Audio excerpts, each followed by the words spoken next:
Indiana Disability History Project, Indiana Institute on Disability and Community, Indiana University. Did supportive employment stagnate? Connie Ferrell. My first introduction to supported employment was in 1981, which was like about 3.5, 4 years before supported employment was actually written into federal law.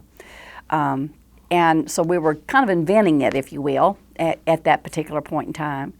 I know that there were places across the country prior to that that had dabbled with job coaching, but the concept of providing an individual supports on the job site, not requiring people to be job ready before going to work, and then the real unique feature being ongoing support is really, unique to supported employment. And so I think nationwide, it's been in its incubator stage in the 80s, and then in its implementation stage across the 90s.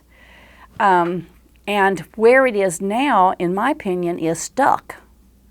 I haven't really seen progression in supported employment since the 90s.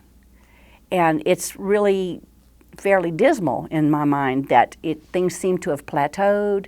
It's become another program in a lot of areas. People kind of take it for granted, but that push to be creative and try to figure out how to reach for those individuals who still aren't accessing it just doesn't seem to be happening in any sort of way, except for an example here and there.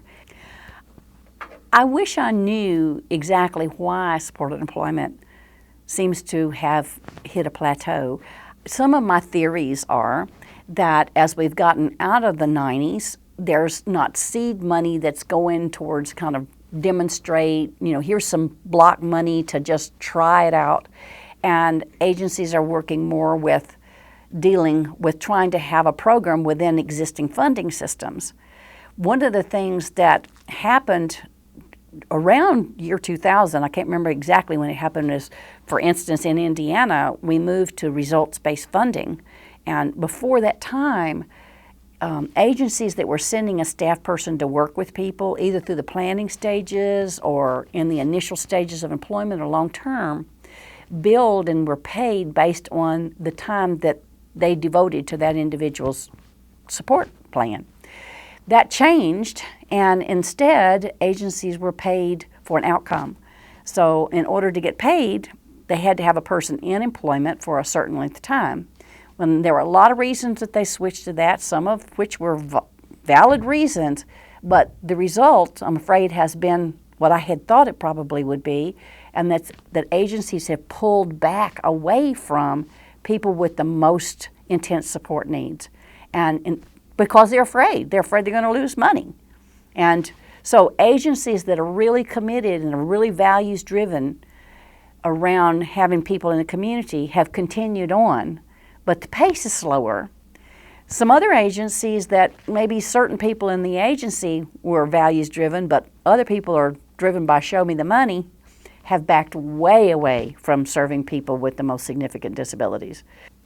I see stagnation in supported employment all over the country.